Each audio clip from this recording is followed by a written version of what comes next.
Well, good morning. It's a miserable day here down in the southwest of England. It's grey, it's overcast, sky's full of rain, but at least I'm surrounded by trees, which might not be the case for very much longer, but more of that later. It's the morning of Tuesday, the 10th of April 2018, and there's a lot of traction in awareness of the absurdity of INEOS joining forces with ITV to sponsor the Daily Mile, this campaign to get youth fitter by walking, or preferably running, a mile every day. And of course, INEOS, one of the most outrageous polluters on the planet, seeking to sanitize their reputation and obviously gain some ground with the general public by their social awareness.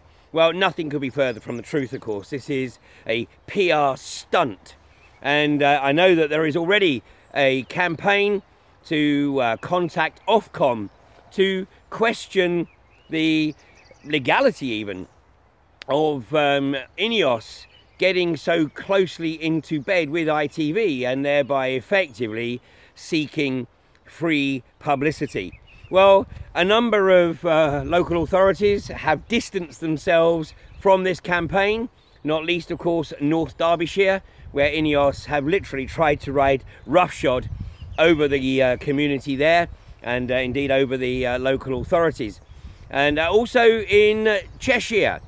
So, basically there is a level of awareness within local authorities that certainly wouldn't have been there a few years ago. So if you are incensed by this outrageous PR campaign to help the youth get fitter, which is a great idea, but sponsored by a polluter and an organisation with flagrant disregard for the environment, there's a little bit of absurdity there. So contact your local authority, make them aware of the connection with INEOS. It shouldn't take you more than a few minutes to tap into your search engine and find the track record of INEOS, which is somewhat less than impressive. And as I said yesterday, they work on the basis that there's pretty much nothing they can't buy their way out of. So yesterday I also talked about INEOS and one of their two licenses in Scotland, across the central belt of Scotland, and particularly the one that runs to the northeast and down the eastern side of Glasgow, centred on Cumbernauld.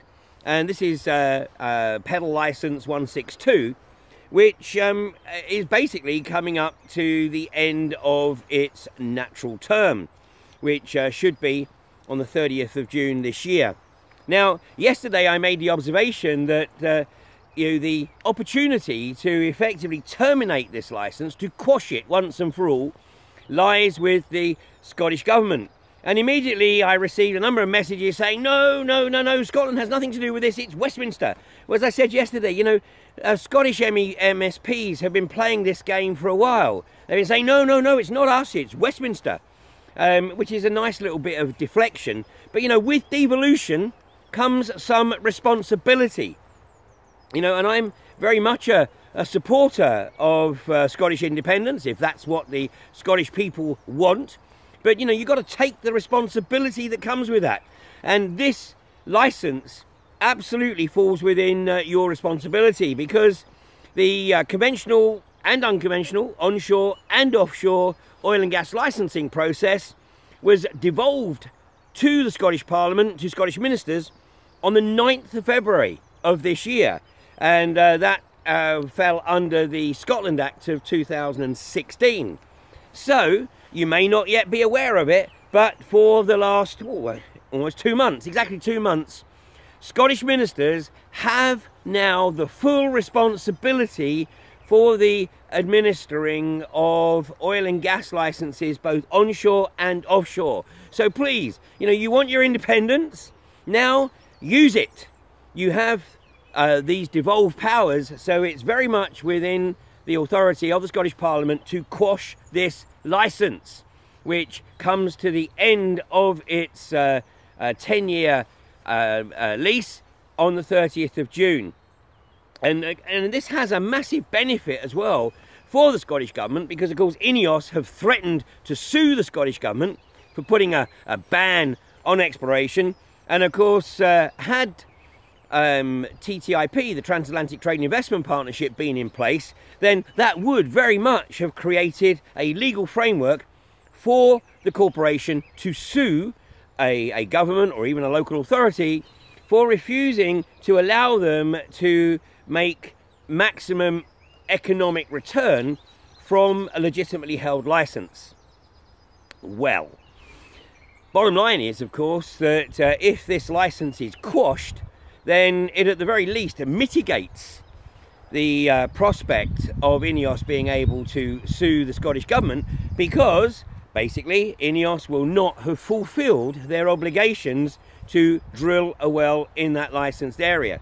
And to the best of my knowledge, no point have they even submitted an application to drill an exploratory well in that licensed area. So it really does make a lot of sense for this license to be quashed. So if you're watching this from north of the border, then, you know, with your group, but also, you know, as an individual, contact your MSP, get them to take a look at this and get the pressure put on the Scottish Government to quash Pedal 162. And basically, obviously send a massive message to INEOS that any prospect of them getting their bits in the ground north of the border is done and dusted. You know, and congratulations to the anti-fracking community in Scotland for achieving this result, you know, because we're still chasing to get the same result here in England. And of course, same in Wales, where the Welsh Assembly have effectively, through their planning legislation, prevented or intend to prevent any exploration of unconventional geology within the Principality. And this was basically established in the 2015 planning notice, which states that any planning applications for the exploration, appraisal or extraction of unconventional oil and gas involving hydraulic fracturing must be referred to Welsh ministers, particularly if the respective local authority is minded to approve the application. Now, you know, there are a number of Welsh licenses which are coming to the end of their term under the detail of the 13th round. So here's an opportunity for people within the Principality to get on to their representative in the Welsh Assembly and encourage the Welsh Assembly to quash these licenses. Having, you know, stated that they have no intention of approving any application for unconventional oil or gas exploration, then here's the opportunity to shut it down, you know, once and for all. And of course, you know, another massive benefit of preventing these companies from getting their bits in the ground is if there's no borehole, then there's no possibility of the surreptitious agenda to use these deep boreholes for nuclear waste. And I know some people still dismiss this as just a rampant conspiracy theory. But, you know, I have presented the evidence, I've presented the relationship between radioactive waste management, this subdivision of British Nuclear Fuels, and the relationship between the likes of Natalie Ayler, who headed up the siting project. She's now left to form her own consultancy, and guess who the consultancy's working for? Well, you don't even need to guess, do you? You know. So, you know, and when she was confronted on 2 occasions by myself and other occasions by others, she refused to answer the question. And the first time I asked the question, it was a deer in the headlights moment.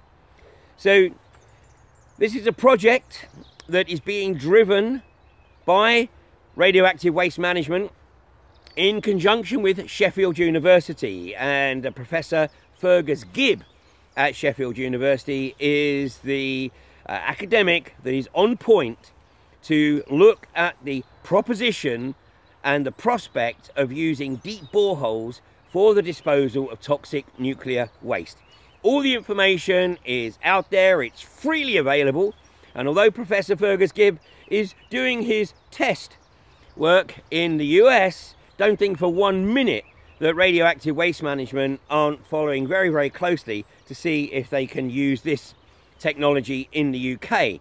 And of course, you know, the Infrastructure Act was modified to enable the government to effectively bury whatever it wants in these deep boreholes without consultation with the local authorities. So it's really important that you know, people get involved, that they take an interest in what's going on, unless, you know, they want to end up like the tragic people in Alderney. Now, Alderney is you know, I think it's the 3rd largest Channel Island, and unfortunately it sits at the northern edge of the Channel Islands, very close to the Herd Deep, which is where a lot of the toxic nuclear waste from British nuclear power stations was dumped up until 1983, when it was made illegal.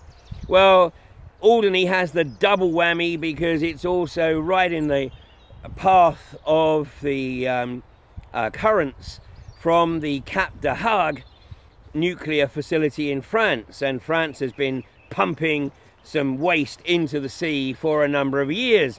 Consequently, the levels of leukemia in children on Alderney have basically been documented as reaching, you know, well, beyond epidemic levels.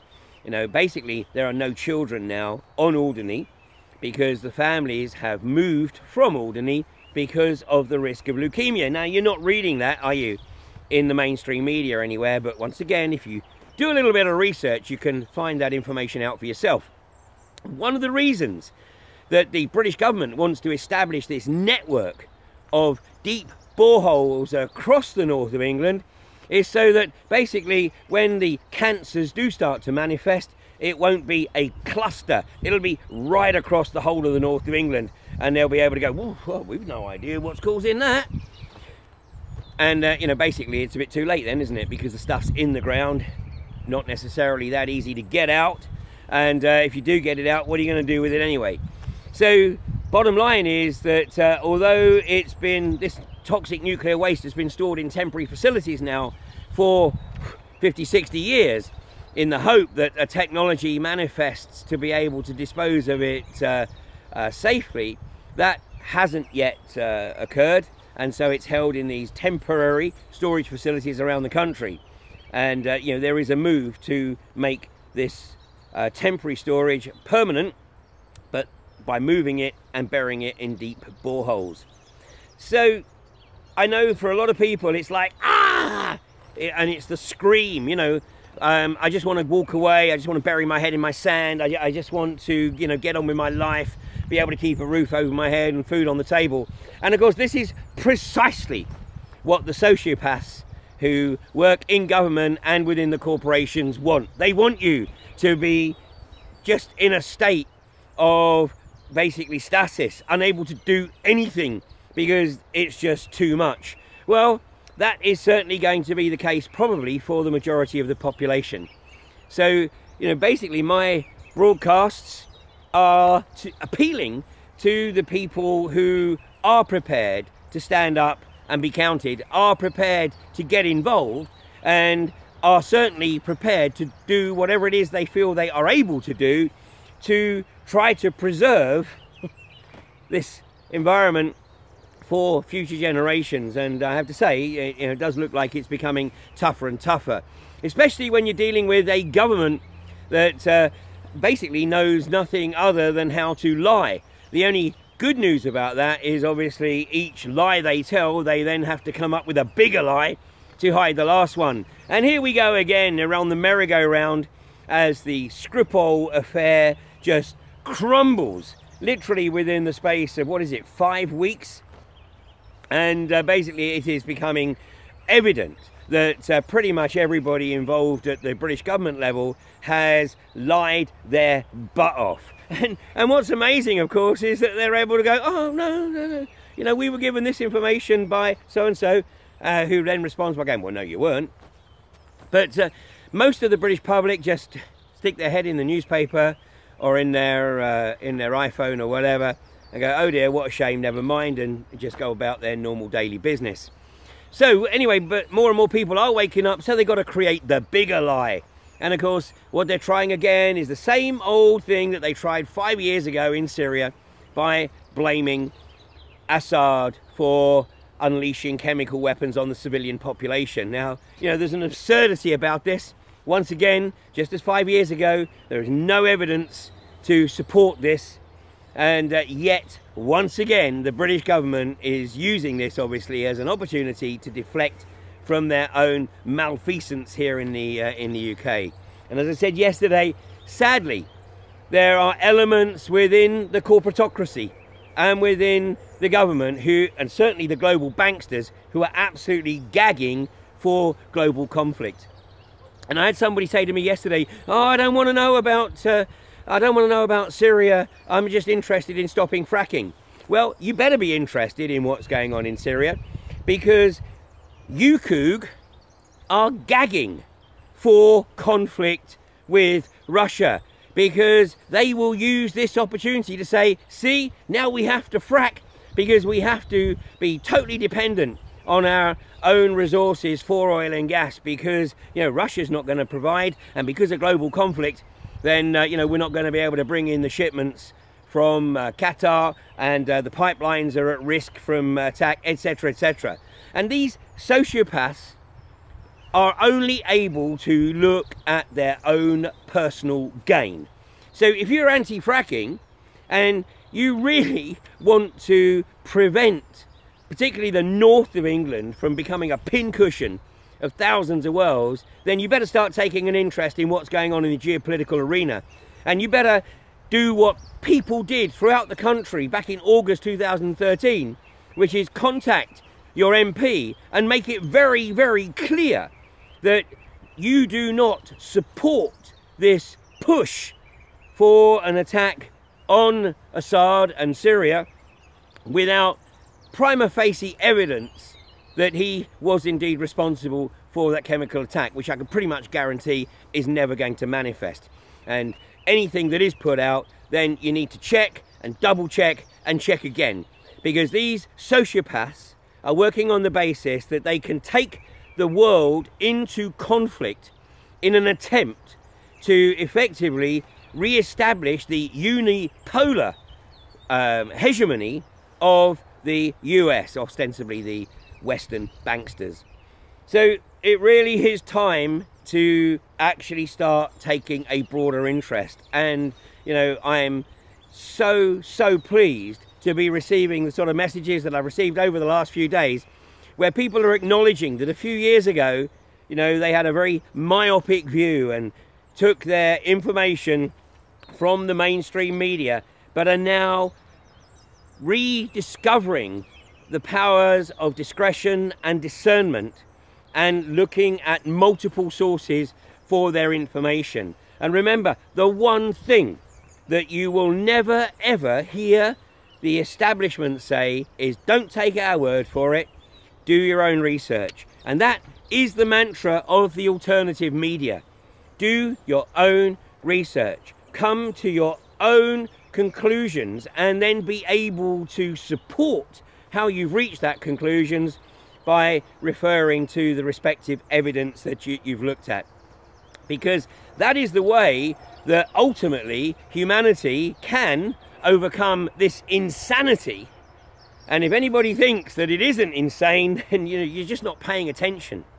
And I haven't even touched on 5G yet, but I am pleased to say that it's now a little over 3 weeks since I first broached the issue, following the article which appeared in the mainstream media 3 weeks ago, talking about the issue of trees and the need to remove trees if 5G was going to work effectively. So with fracking, we've been able to kick the can down the road. 5G is coming to you within the next 2 to 3 years. And all I can ask at this stage is that you do the research, because what's happening here is not just in this country but right across the world. The governments and the corporations are rolling this technology out without doing the research to establish whether it is safe. And in fact, the research that has been done has actually demonstrated that it's anything but safe. But once again, you know, it's really important that people do their own research. There are academic papers out there. There are specialists like Barry Trower in the UK, who actually doesn't live too far from where I'm standing right now. A former government scientist that has spent his retirement trying to make people aware of the dangers associated with EMF.